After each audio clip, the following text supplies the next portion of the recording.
দলের নির্দেশে স্পিকারের চেয়ার ছেড়ে ইউপিএ সরকারের বিরুদ্ধে ভোট দিতে রাজি হননি তিনি। সিপিএম তাকে বহিষ্কার করে। ৮ বছর পর বিধানসভা ভোটের আগে সেই সিপিএমই কংগ্রেসের হাত ধরতে মরিয়া। সোমনাথ চট্টোপাধ্যায় বলছেন, এটাই সময়ের দাবি। প্রশ্ন হচ্ছে, পশ্চিমবাংলায় গণতন্ত্র কি ফিরিয়ে আনতে পারবেন?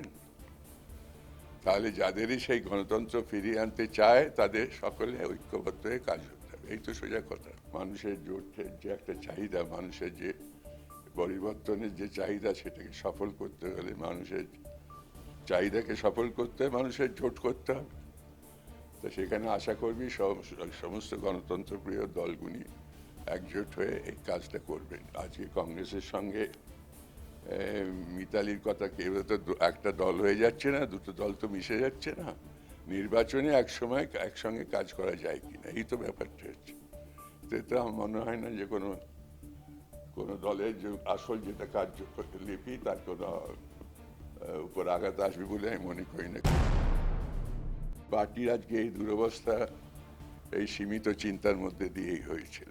কংগ্রেসের সঙ্গে বিরূপতাই ছিল তখন একটা মাপকাঠি। জ্যোতিবাবু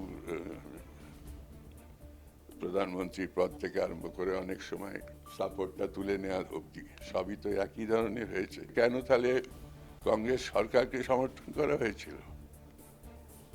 তার নীতিকে স্মরণ করা হয়েছিল, সাপোর্ট করা হয়েছিল। তাতে তো কিছু লাভ হয়নি,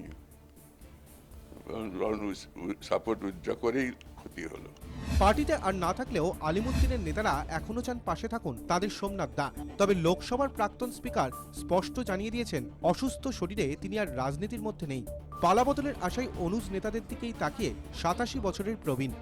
ক্যামেরায় অমিত দাসের সঙ্গে মৌমিতা চক্রবর্তীর রিপোর্ট, 24 ঘন্টা।